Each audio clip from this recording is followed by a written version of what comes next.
Pois é, pessoal, um abraço para vocês, começando aqui o melhor programa aqui da Rádio Metrópole, sem dúvida um dos melhores do país. Semana passada nós fizemos no Rio de Janeiro. Essa semana, só o nosso grande e querido Jânio está no Rio de Janeiro, em compensação, Bob e eu estamos aqui. Então, Jânio de Freitas, como vai você, meu amigo? Tudo bem? Tudo bem, eu vou aí mastigando meus agrotóxicos, todo dia uma boa dose. Olhando umas manchetes que eu fico me perguntando a quem se dirigem os assuntos tão banais, tão restritos. Eu não sei se fico eu deslocado ou se é o jornal que está deslocado. Como, em geral, a gente é generoso consigo mesmo, a minha convicção continua sendo de que o jornal é que está fora do tom, do mundo, da vida, do país. É isso. Vou indo. Pois é. Eu também tenho a mesma sensação que você, viu? Mesmo. E cada dia fico mais assim. E você, Bob, que bom que você está aqui. Começando as férias dele, Jânio. Nem você nem eu vamos ter férias, mas ele tem. É justo. Alguém tem que E ir, né? veio pra Bahia, porque disse que as praias daqui são boas e não tem pedra, mas eu não sei, não vou nem discutir. Ah, é? Vai para as praias? Enfim, um baiano vai para as praias, é? Cuidado, hein? Olha, o que tem de pedra, É isso. abre o olho. Boa tarde. Implacável. Boa tarde, Jânio, Mário, queridos, querida. Boa tarde, amigas e amigos. Estamos aqui, né? Olha, só para começar, o Jânio falou que continua comendo seus agrotóxicos. Ontem saiu uma notícia que a contaminação por agrotóxicos no estado do Pará aumentou 600%. 600%. Só isso, Mário. Contaminação por agrotóxico no Pará, 600% de aumento, de alta. Garimpos. Sim, mas mesmo agora, no governo Agora? Lula? Não, aumentou medida agora, não sei se de quando é a medição, mas aumentou, constatou-se que o número de casos, etc., foi de 600%. Certamente resultado de 4 anos de garimpo e mercúrio. Alter do Chão, por exemplo, diz que as águas dos rios estão absolutamente contaminadas. O Ailton Krenak prevê uma Baía de Minamata, que foi aquela tragédia muitos anos atrás no Japão, com contaminação por mercúrio, né? Que nascem pessoas com defeitos físicos, etc., por causa do consumo de mercúrio. Então, aproveitando a deixa do querido Jânio. Eu queria só lembrar aqui, que eu me esqueço sempre no princípio, nós estamos transmitindo pela Rádio Metrópole, FM 101.3, pelo YouTube da Rádio Metrópole e pelo canal Bob Fernandes.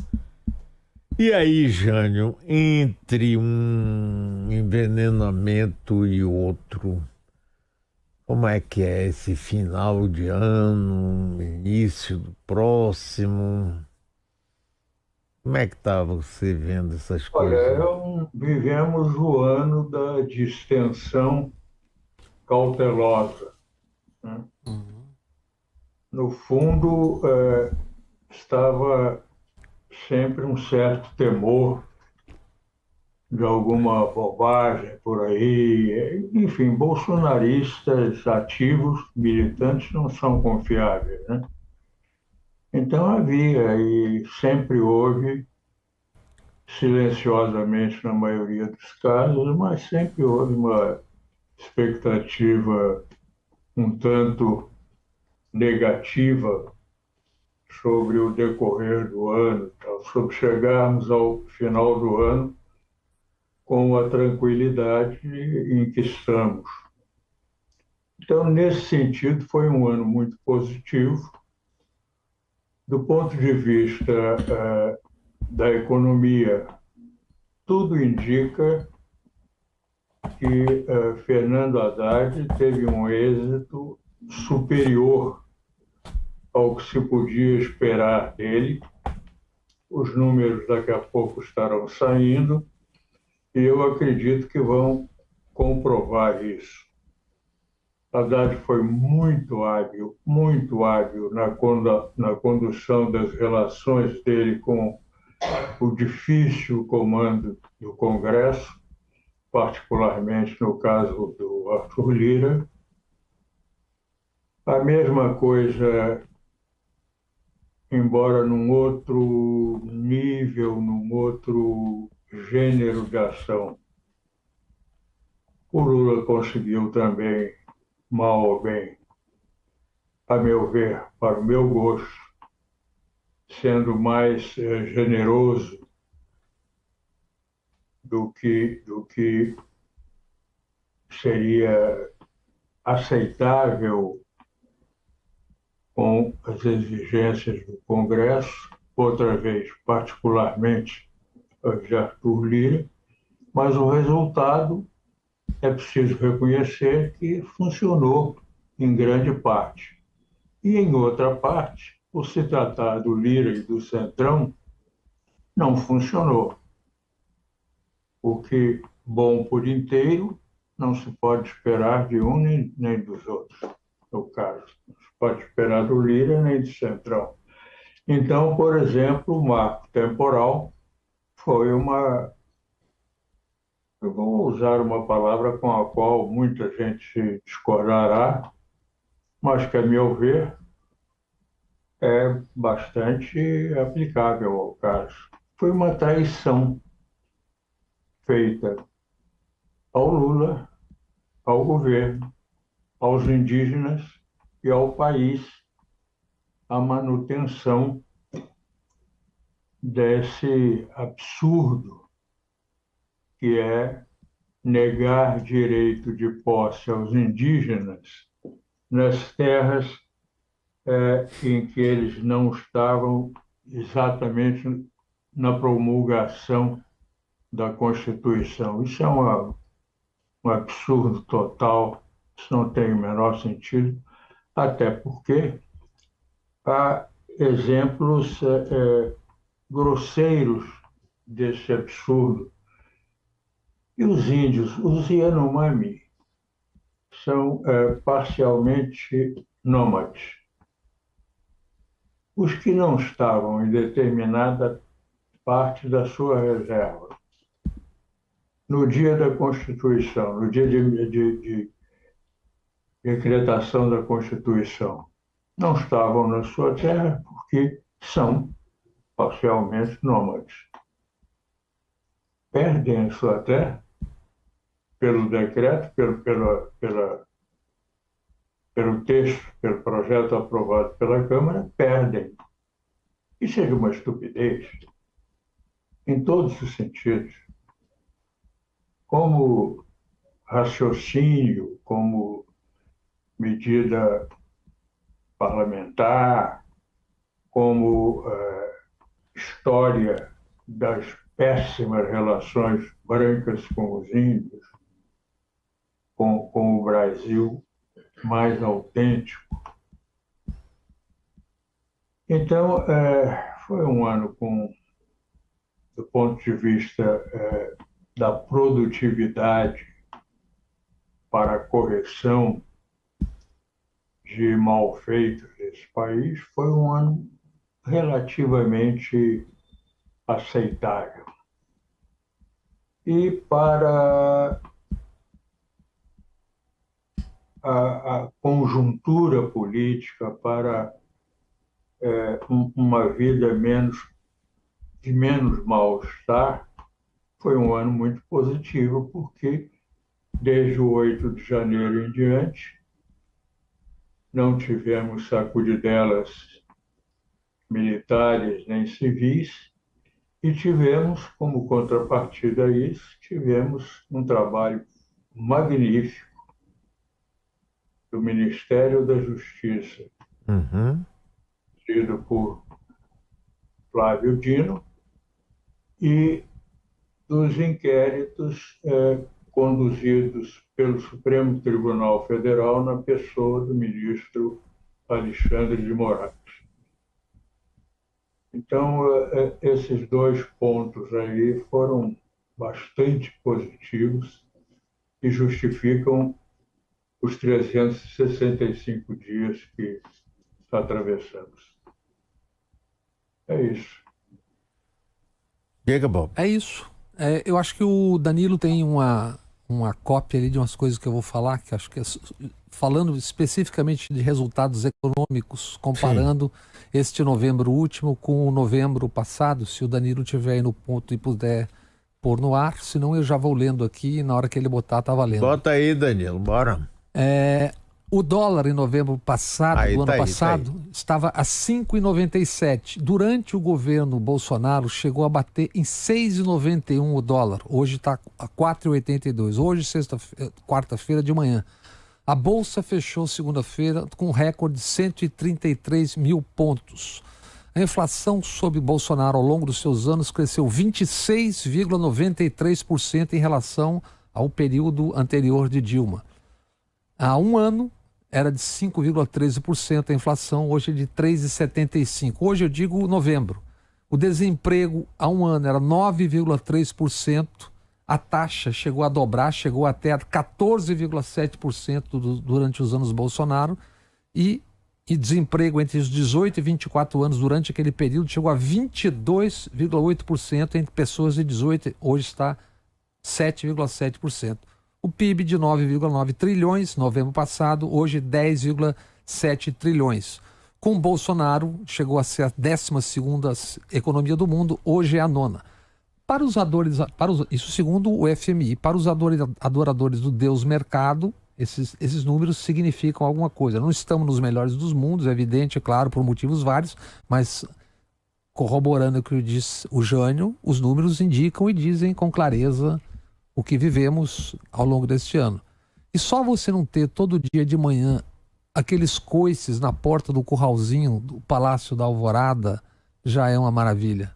Só você ter tranquilidade, você ter o mínimo de não ter sobressalto todo dia, alguém sendo ofendido, xingado, coices e aqui e ali, já é um avanço civilizatório bastante interessante, digamos assim. Eu concordo inteiramente, mas eu fico assustado, Jânio e Bob, com editoriais do Globo, do Estado de São Paulo e de outras mídias, rapaz, que simplesmente não só ignoram tudo isso, como chegam, no caso inclusive da Globo, a estabelecer quase que ameaças, né? A tentativa de desacreditar tudo aquilo que foi feito, né? E ameaças, olha, se não mudar isso, nós vamos para tal lugar. Eu me lembro de Paulo Guedes, com 6 meses a gente vira Cuba, com 1 ano e meio a gente vira Venezuela. E aí, Jânio, essa grande mídia continua dominando e fazendo isso tudo. Por outro lado, eu sinto, não sei se vocês concordam, uma certa debilidade na área de comunicação do governo Lula, e que permite, inclusive, esses vazios. Sim. Vamos começar aí pela coisa da comunicação. Os governos, em geral, pensam em comunicação via publicidade, propaganda. Essa é uma maneira de conseguir algum resultado, mas não um bom resultado. Esse tipo de anúncio, de propaganda, não convence ninguém. É tão obviamente produzido com a intenção duvidosa de convencer sobre uma coisa que suscita certas suspeitas, dúvidas, ignorância, desconhecimento, que o anúncio não cumpre na área política, na comunicação política, a função que ele cumpre muito bem na área comercial. Uhum. Há uma diferença enorme de recepção. Eu não sei por quê, haverá quem diga que é ótimo gastar um dinheirão porque há comissões para lá e para cá e para colar e para cima e para baixo. É verdade, há mesmo. Mas é um gasto inútil. O que faria funcionar, e é assim, que funciona onde há uma comunicação direta, seriam os ministros dando explicações Isso. sobre o trabalho que estão Isso. desenvolvendo, Exatamente. sobre que objetivos esses trabalhos têm, o que já foi feito, o que poderá e o que não poderá ser feito. E se comunicar, como é da obrigação de qualquer governo, se comunicar com a população, com o eleitorado. Eu não me lembro de um governo tão silencioso a seu próprio Isso. respeito quanto foi o governo Lula neste ano, neste primeiro ano. Do Ministério da Saúde, por exemplo, Isso. com tanta coisa importante a dizer, didaticamente, com meras informações sobre uso de tal ou qual produto liberado, à disposição nos postos e companhia, não houve nenhuma conduta do governo que o comunicasse esse ministério com a população necessitada de informações de lá, porque necessita mesmo. Não é para estar informado, é porque precisa estar informado, que essas coisas dizem respeito diretamente à vida de cada cidadão e, portanto, da coletividade. Mas não funcionou. O Ministério da Educação trabalhou o ano inteiro. Há informação de que a moçada lá, como no Ministério da Saúde, tem dado duro. Só no final do ano se soube de algumas conclusões a que chegaram, de algumas providências adotadas, mas que, apresentadas com uma tal fragilidade comunicativa, que a oposição caiu de pau. A mídia não está aí para defender nada que provenha deste governo. Então, nada feito ou muito pouco feito. E por aí vai. A Marina trabalhou muito. O Ministério da Marina trabalhou muito. Pergunta a alguém se sabe de alguma coisa feita pelo Ministério da Marinha ou pela própria. Nem eu sei. E nem eu, no caso, quero dizer apenas que sou uma pessoa como qualquer outra, informado ou não como qualquer outra, e, no caso, não informado.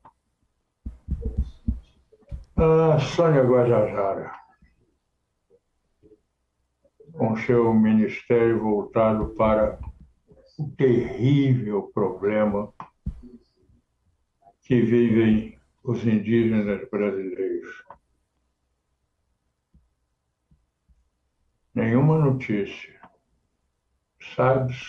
Ou soubemos de uma coisinha aqui, uma coisinha ali, um cisco acolá,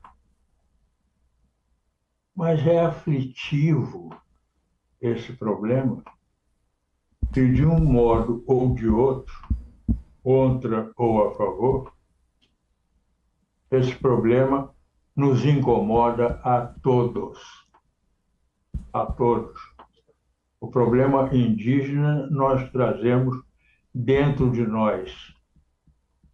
Alguns dentro da sua caixa de ódio e de ambição, de voracidade, de vontade e disposição, tomar as terras indígenas, de liquidar com os povos indígenas que incomodam, pela simples existência, já são incômodos para essa gente. E outros como nós, que somos pessoas feridas pelo que, nos 500 anos para trás, os nossos antecedentes,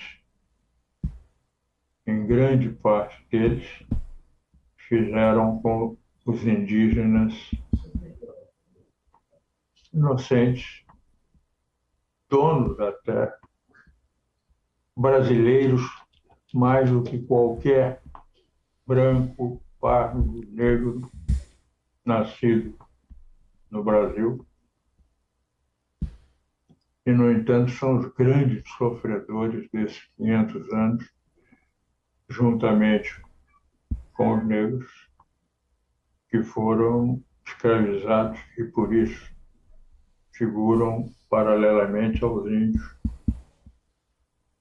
Escravizados e depois largados por aí, porque a escravização foi simplesmente guardar as correntes e deixar os negros em luta pela vida até hoje, numa batalha de perspectivas sempre difíceis. Ô, Jânio, a propósito de você estar falando, eu estou completando agora 27 anos que faço programa de rádio. Vários presidentes da República, sempre consegui entrevistar os presidentes, não só eles, mas os ministros. Você sabe que há um ano eu já tentei entrevistar a Haddad, a ministra da Saúde, o ministro da Educação, das Relações Institucionais, Direitos Humanos. Nenhum, não há como penetrar. Já pedi ajuda de Jacques Wagner, de Rui Costa, de Jerônimo Rodrigues, de todo mundo do PT. É uma coisa como se fosse impenetrável. Então eles inventaram agora um programa, Ministro Responde. Aí eles selecionam 20 e tantas emissoras de rádio, cada uma manda uma pergunta e Sua Excelência responde. E vieram me oferecer, eu indelicadamente disse, não, mande a merda, porque não tem o menor sentido, rapaz. É isso aí. Como é que a ministra da Saúde, uma pessoa que a gente sabe que está fazendo tanta coisa, que é importante, que é fundamental, depois de tudo, não fala. Não fala. Fernando Haddad não fala. Quando eu era candidato, isso aí falava fácil. Não fala. Não fala ninguém. Ninguém fala. Absolutamente ninguém. É isso. Porra, que é isso, rapaz? Que governo é esse que ninguém fala? Como é que é? Será que é só com aquele programa que estava fazendo o Lula respondendo? Ou com quem ajudou a derrubá-los anos anteriores. Rapaz, é um negócio incrível isso. Então, pronto. E você está certíssimo, Jânio. Não é através de publicidade que se passa a informação. Porque uma coisa é você dizer na publicidade. Né? Hoje de manhã eu entrevistei aqui o prefeito de Salvador, Bruno Reis. E falando de várias coisas, tratei ele super bem. Eu gosto dele, inclusive como pessoa, não sei, tu é uma boa pessoa. Eu virei para ele, olha, o conceito que a cidade tem de você hoje é que você prioriza o concreto, o aquecimento, e você não dá menor importância a urbanismo. O meio ambiente. Resposta dele, não é verdade. Eu já plantei 1.400 e não sei quantas árvores. Eu disse, ô Bruno, Peraí, rapaz, você pode até ter plantado 5 mil, 10 mil, 1 milhão. Só que a percepção não é essa. A percepção, quando passa e vê espigões sendo construídos, quando passa e vê avenidas sendo destruídas por obras e áreas verdes sendo destruídas, você quer o quê? Sensação é essa. E torres, e prédios, e sombra na praia, e escambau. Quer dizer, uma coisa é o que você fala, outra coisa é o que a pessoa entende. Agora, se esse caso que você está falando, Jane, é perfeito. Se os ministros estivessem explicando para a gente, por exemplo, ministro da Educação, a educação foi avacalhada no governo de Bolsonaro. Chega lá um novo ministro e ninguém... Aqui na Bahia ninguém sabe que zorra ele está fazendo. Nem ele, nem ninguém. Nem ninguém do governo. Isso é incrível. Olha aí, Bob. Mário, das cidades nós vamos falar daqui a pouco, mas eu vejo assim, concordando com tudo que vocês estão dizendo, o Lula é uma figura solar e parece que os demais estão... A impressão que dá é que os demais estão proibidos de falar. Porque o Dino começou falando que estava indo ao Congresso, de repente também tinha o Supremo pelo caminho, se calou. Como é possível que a ministra da Saúde, por exemplo, todos estamos tentando falar, não explique o que está acontecendo e o que vai acontecer em relação aos planos de saúde, que tem dezenas de milhões de usuários. A Mil acaba de ser vendida. E que está à beira do caos. Do buraco. Como é que não explica? Agora... Peraí, ao mesmo tempo, todos eles estão em eventos internacionais da LIDE, de João Dória. Mas Lula proibiu os ministros de irem. Mas estão indo de novo. Então já acertaram. Essa proibição já foi. Tudo de novo, rapaz. Você vê lá, presidente do Senado, presidente do Congresso, presidente da Câmara de Deputados, presidente do Senado, ministro da Educação, todos os ministros. Todos. Eu nunca vi para chegar lá, porque na realidade isso é apenas uma forma de você fazer uma rede de lobby de contatos. Claro. Aí vão para Dubai, rapaz. Vão para Dubai, vão para Arábia Saudita, vão para Davos, vão para tudo. Porra, peraí, rapaz. Esse negócio... Não, eu acho que tem uma coisa... que obviamente há uma determinação, porque não é possível que todos se escondam. Quando aparecem, vão na Globo News, né? Quando aparecem, vão na Globo News. E nada contra... É ótimo, parabéns para a rapaziada da Globo News. Sim. Agora, vão para lá. E só lembrando que a gente está conversando aqui, a revista Piauí publicou há pouco que dos 10 sites que tratam de notícias econômicas, financeiras, ou seja, onde todo mundo lê hoje, 69% ou 71% são de 10, 6 são de bancos. E 79% no noticiário sai nesses 6 sites que pertencem a bancos. Os outros são Globo, Estadão. Então, vejam quem é que está formando a opinião pública em relação à questão da economia, por exemplo. Você citou os editoriais em relação a Haddad, contra a economia. Eles estão dominando o noticiário, eles tomam conta do noticiário e nada se contrapõe a isso. E quando os ministros não podem falar, porque me parece que é claro que eles não podem falar, porque se não estão falando com ninguém, se você está vendo isso, está todo mundo... Alguma coisa está acontecendo. Falam em off. Mas o off não é o ministro explicando o que está acontecendo no seu setor, na sua área. Então, obviamente, há um obstáculo aí, porque o Lula é solar e um grande comunicador, mas é claro que um governo não se sustenta só com um falando e enfrentando o que significa o noticiário via Big Techs, que é aquela mentiralhada, aquela loucura toda. Lembrando que o Jânio citou a questão do marco temporal, isso é um desafio ao Supremo, que já tinha tomado uma decisão em boa parte em relação a isso. Sim. Já tinha acabado com essa história. Então é um desafio ao Supremo e é um problema criado para ser resolvido daqui a pouco, nesse enfrentamento. Mas esse é o jogo. Eu percebo, Mário, Jânio, que é uma deterioração das chamadas, e em reconstrução, mas ainda há uma deterioração das chamadas instituições de controle, etc. Por exemplo, o Congresso tem hoje, para gastar, algo como 50 bilhões em emendas parlamentares, que é quase o que tem o governo quando acaba o custeio, etc, etc. Quer dizer, isso é uma usurpação de poder. Você tem um poder sendo usurpado, é o que chamam de semipresidencialismo. Não é semipresidencialismo. Isso aí é um assalto ao poder da presidência da República e do Estado. É isso que está acontecendo. E sob silêncio, porque se fica só o Lula falando de vez em quando, não resolve. Acho que há um problema assim, sério a ser enfrentado aí. E aí, Jânio, como é que a gente fura ou tenta ou faz o pessoal do governo sentir que tem essa bolha aí aprisionando as coisas que acontecem? Sempre haverá uma tese em sentido contrário que explica que só nós não estamos entendendo. Diga aí, Jânio.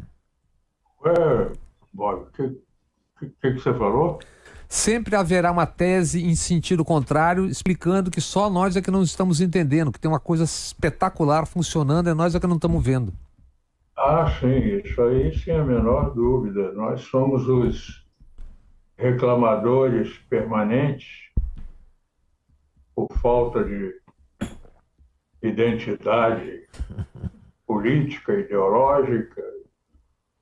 Então, estamos sempre cutucando com varas curtas e longas.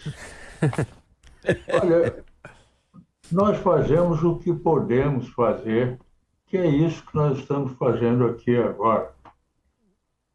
Eu tenho visto, não de hoje, é uma coisa, um vício antigo do jornalismo brasileiro, os vários aconselhamentos. O Lula deve fazer, não Isso. sei o quê.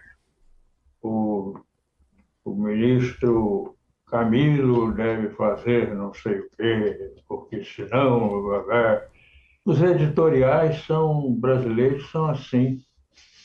São lições absolutamente inúteis e interesseiras. E inúteis porque interesseiras. E não se sai desse jogo nunca e tal. Na verdade, os governos, incluo esse, não estão interessados na nossa opinião. A opinião que interessa é a da oposição propriamente dita, não é a da discordância, não é a da crítica, é a da oposição, ou seja, daquele segmento político ou jornalístico que faz oposição como produção de moeda de troca de interesses. Não é o nosso caso, não temos interesse nenhum para permutar, nem para oferecer, nem para receber. Então ficamos no espaço, porque o jogo do governo é um jogo de política de interesses, forçosamente assim no Brasil, e cada vez mais a ponto de hoje começarem, enfim, a perceber que presidente no Brasil, presidência no Brasil, está perdendo o poder que lhe é concedido pela Constituição da República. O poder presidencial está em franca diminuição no Brasil. Era excessivo? Também era mesmo, em vários sentidos, mas não no sentido de estabelecer regras de programas de ação de governo e de ter o Congresso decidindo que não poderá levar isso adiante, a efetividade, se não conceder o ministério, não sei o quê, a diretoria de tal autarquia,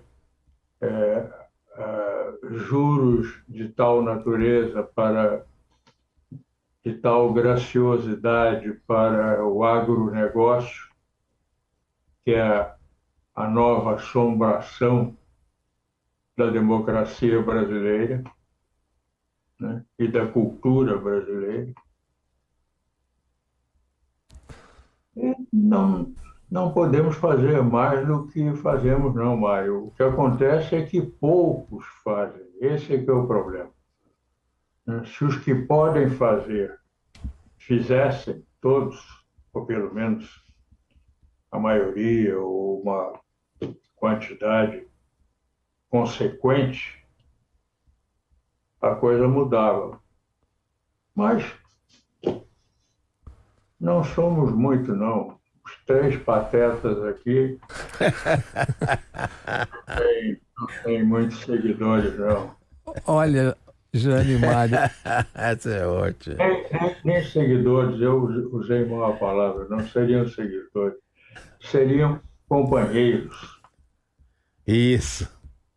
olha, eu, antes de entrar em outro tema, Mário, só queria, até seguindo o que você está falando, Jânio, lembrar, só listemos a quantidade de meios de comunicação que há tantas décadas ensinam como o país deve ser gerido, como o governo deve ser gerido, e vejam quantos quebraram já e quantos estão quebrando. Quer dizer, eles ensinam a lição que eles não conseguem fazer dentro de casa.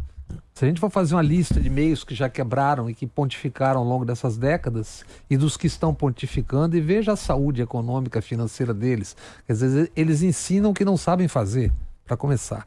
Mas, ô Mário, Jânio, a gente tratou de temas esse ano aqui que, de alguma forma, são confluentes.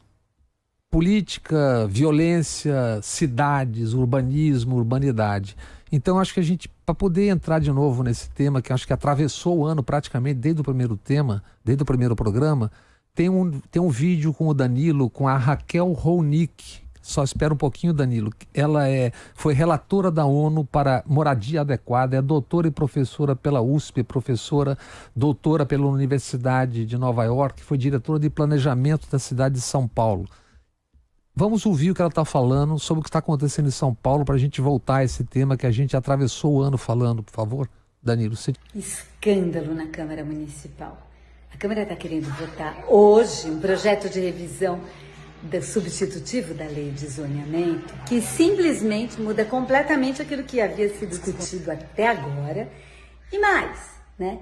Amplia radicalmente as áreas que podem sofrer uma verticalização muito intensa.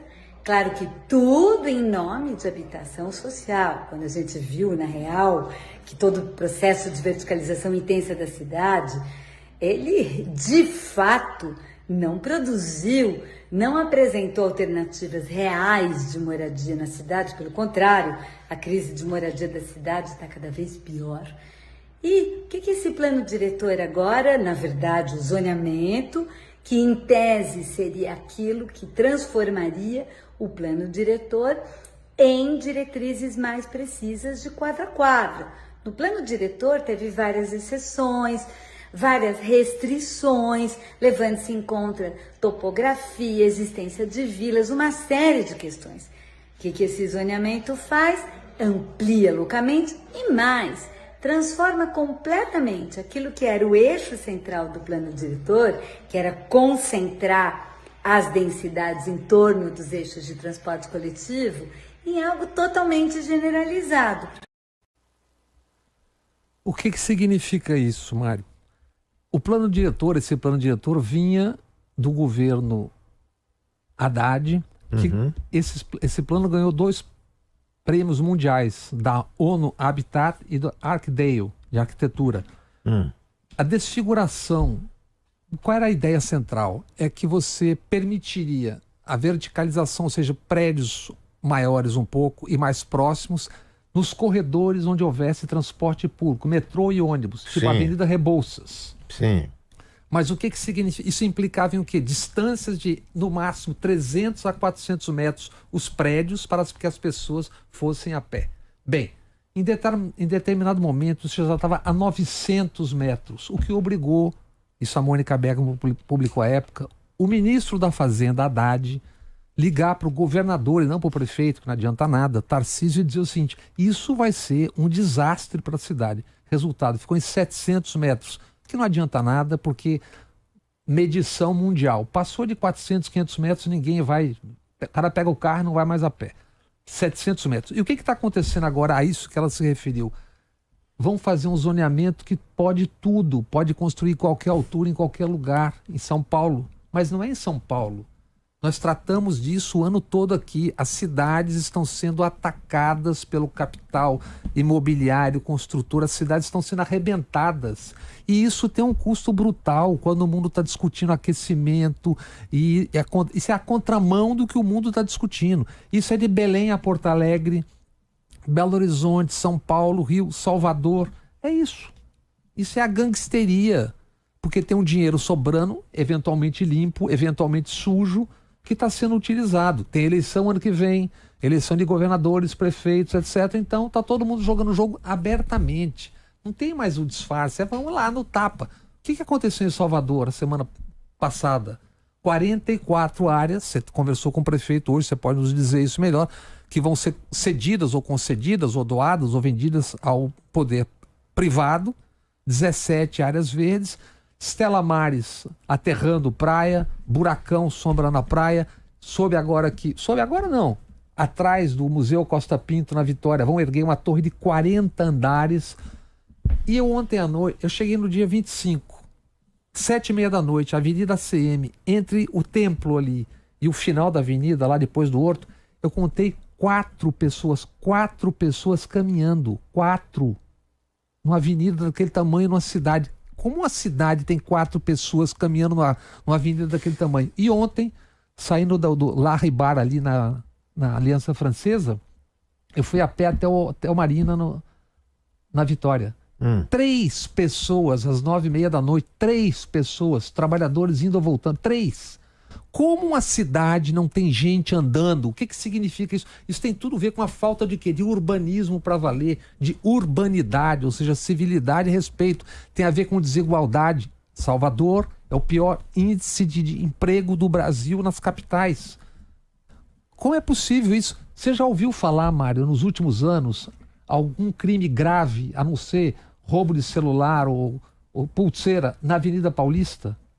Não tem. Por quê? Porque tem gente andando e isso obriga a ter polícia. Não, e aqui em bairros populares também, porque tem gente andando. Porque tem gente andando. Quer dizer, nesses lugares que você está botando as torres, as pessoas não saem na rua, tem medo. Quer dizer, o que mais é possível dizer para mostrar a evidência, o resultado resultante desse absurdo ataque às cidades? Torre, casa-matas, seguranças, e não tem uma alma penada na rua, cara.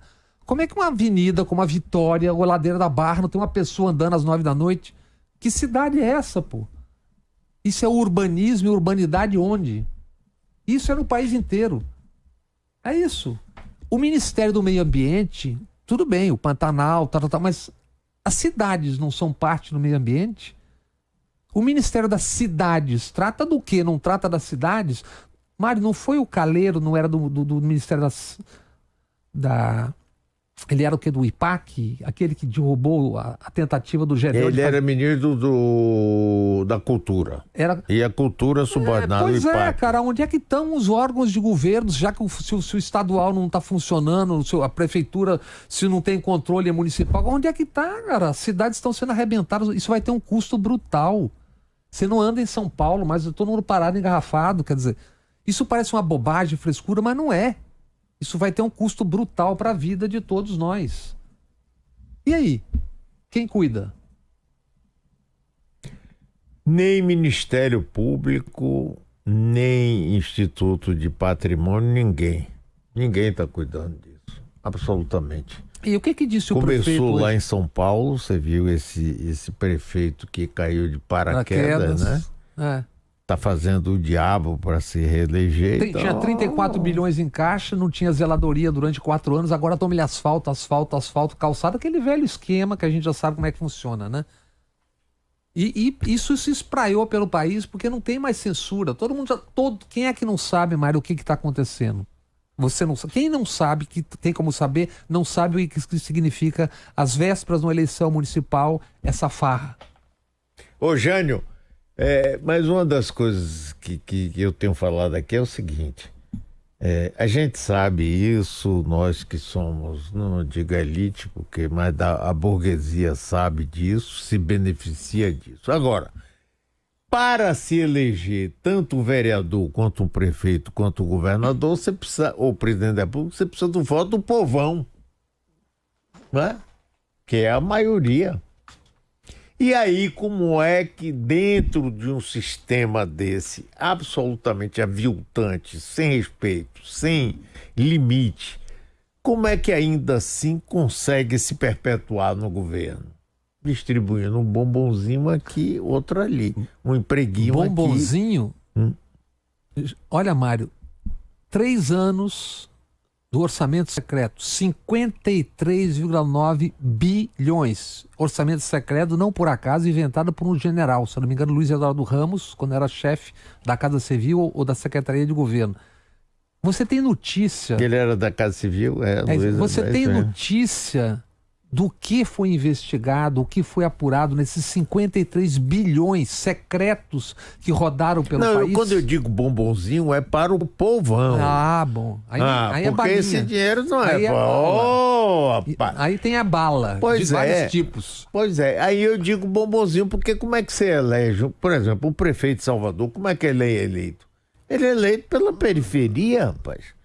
Pelos excluídos, agora, pelos desempregados, pelos que não têm escola decente. E como é que se consegue isso? Você vai lá dar uma gracinha aqui, outra gracinha aqui. Quais são os interesses que elegem? Os PDDUs e LOUs, esses nomezinhos, plano de... Isso é conversa fiada que a cada turno troca. É isso que está acontecendo. E aí, Jânio, como é que você vê esse negócio aí pra gente? Diga aí. Na verdade, eu não vejo. Eu acho que é demais mesmo. É tudo tão distorcido, é tudo tão emaranhado nessa formidável bagunça nacional que é difícil a gente estabelecer diagnósticos exatamente para os problemas fundamentais, complicadérrimo. Esse, por exemplo, volta a ser a questão o problema da comunicação. O povo brasileiro não sabe de nada. E não é só a grande parte do povo brasileiro. A burguesia brasileira não sabe de nada. A elite brasileira é de uma ignorância de fazer chorar. É isso aí. Terrível. Então, nós tivemos presidentes que vieram... vou dar um exemplo clássico. Fernando Henrique veio conhecer um pouquinho, muito superficialmente, o interior do Brasil da campanha eleitoral, em que você pousa numa cidade, fala, ele comia rabada de bode, sei lá, intestino de... Jânio, foi comer um bode em Petrolinas, disse que era tripla Modecan. Pois é. Ele realmente disse que em Paris, quando questionaram, ele disse, poxa, mas você está comendo tripa de bode? Não sei o que. Disse, em Paris se come muito isso. Imagina. Para que insultar os parisienses tão tolamente? Mas ele conhecia muito bem Nova York e Paris. Isso conhecia bem. Mas ele não conhecia Recife. Ele conheceu Porto Alegre porque a tese dele tinha a ver com a escravidão no Sul. Aliás, é intransponível. O português, a linguagem, é uma coisa assombrosa. Eu me lembro muito do Zelito Viana, com o livro na mão, capa verde, editora, difusora, não sei o quê, e disse, rapaz, eu estou lendo um livro difícil de ler. Eu fui ver qual era. Era a tese do Fernando Henrique, passada a ser livro comercial. Eu ainda não tinha enfrentado o livro. Aí fui fazer essa aventura por causa dos elites e tal, que estava lendo, devia ser um livro interessante, pelo menos, no conteúdo, ainda que não na forma. Não era uma coisa nem outra. E o que acontece com um presidente eleito e reeleito faz imaginar o grau de informação do povo brasileiro. O próprio Fernando Henrique veio ao Brasil, um africano chamado Jomo Kenyatta. Jomo Kenyatta é o autor esquecido de um manifesto que foi a origem do susto, do alarme, das iniciativas decorrentes daquele manifesto que denunciava e alertava para o que estava acontecendo com os animais, com a fauna do mundo e com a flora do mundo. O Fernando Henrique não sabia quem era, não recebeu, não sabia quem era o Jomo Kenyatta. Veio aqui um cidadão tcheco, Pavel, que foi autor do famoso Manifesto dos 70, famoso para todos os que se interessam por política internacional, por regimes nacionais, democracia, comunismo, autoritarismo, não sei o quê. Na Tchecoslováquia foi um dos primeiros atos de enfrentamento do poder soviético na Tchecoslováquia.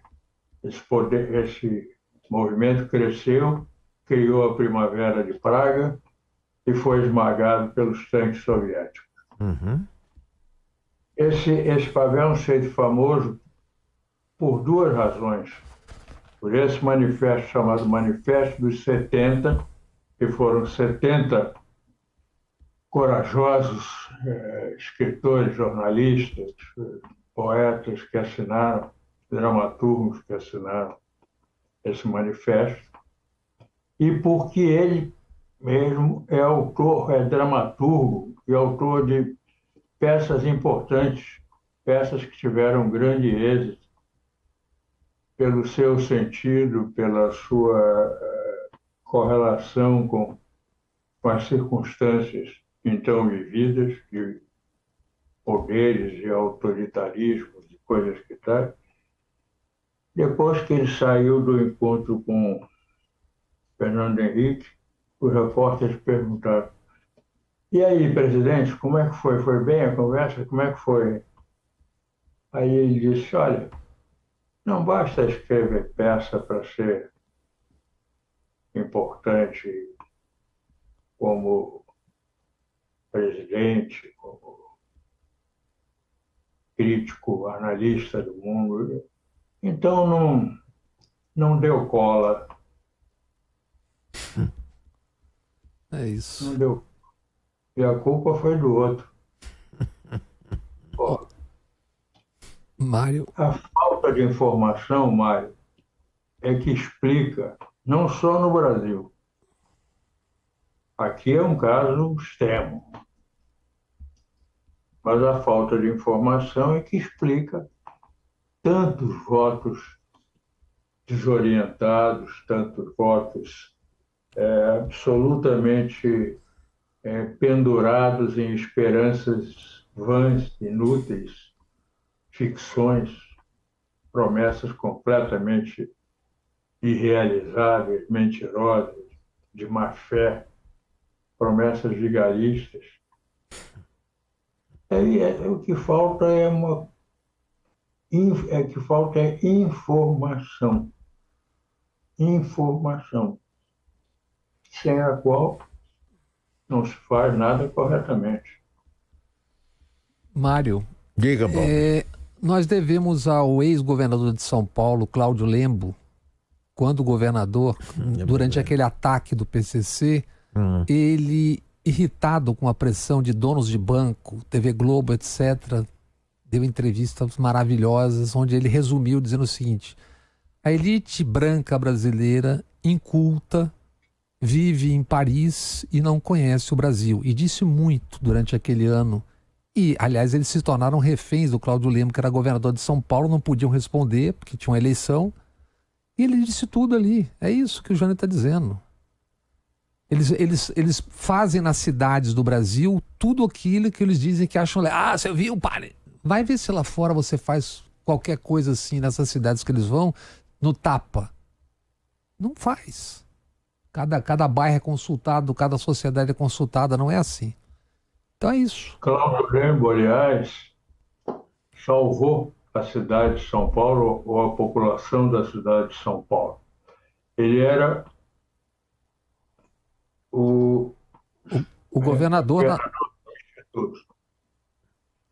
Quando se dá aquele inteligentíssimo levante feito pelo PCC, é isso. comando do Marcola, que hoje é um nome que a imprensa não cita. PCC, aliás, também não é. Uma facção paulista, a facção paulista.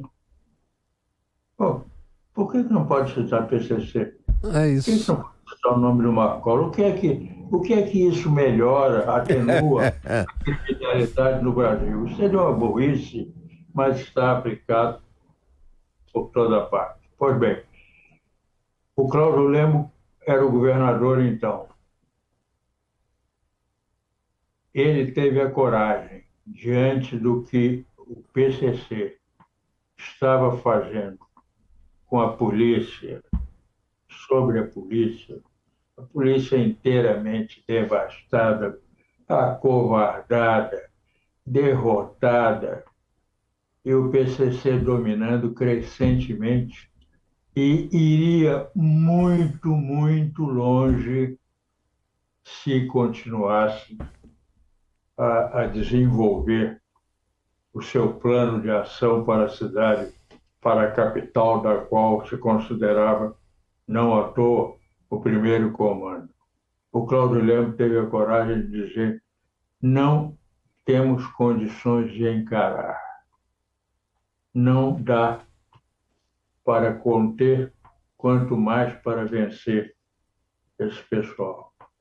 Nós vamos fazer um acordo com eles para acabar com isso, cessar essas mortes, cessar esse medo, pânico em que está a polícia, com agentes seus morrendo por aí, porque o PCC tem os endereços domésticos dessa gente, está acabando com eles, volta e meia acaba com um e tal.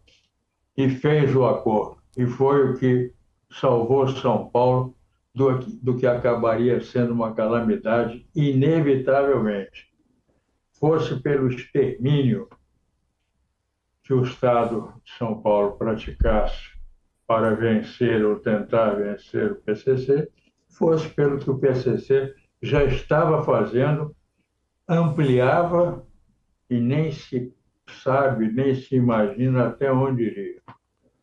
Para encerrar, Então, olha, para encerrar de minha parte, episódio do PCC em que uma cidade de 11 milhões de habitantes se escondeu debaixo da cama diante de um ataque comandado por 3 presos. As universidades fecharam as portas. Eu estava lá esse fim de semana, a cidade toda fechou. Em vez de abrir, até o prostíbulo fechou. Tudo fechou a cidade toda. Em vez de abrir as portas para debater, etc., como se faz mundo afora, todo mundo se escondeu em casa. Então, Foi muito extraordinário o que ele disse à época, depois se referindo à elite branca. Agora, infelizmente, nosso tempo acabou. Hoje é o último programa deste ano. Eu quero desejar a você, Jânio, a Bob, a todos que nos escutam e nos veem aqui pelo canal Bob Fernandes, um feliz ano novo. Que a gente continue juntos aqui, meio quixotescamente, mas sem desistir. Jânio, meu querido, muito obrigado por tudo. Feliz ano novo, saúde. A vocês dois, um agradecimento grande e o desejo que a gente possa continuar falando com essa franqueza, com essa clareza, por todo o próximo ano e vocês dois pelos anos subsequentes.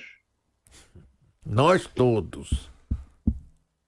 E outra coisa, voltaremos a fazer uma edição no Vidigal, porque além do programa ter sido fantástico, o almoço que se seguiu foi da melhor qualidade. Então, um beijo para você e para Sérgio de Freitas, nosso queridíssimo amigo e seu filho. Mário, Jânio, querido. Nos assistem, abraços e os mesmos votos.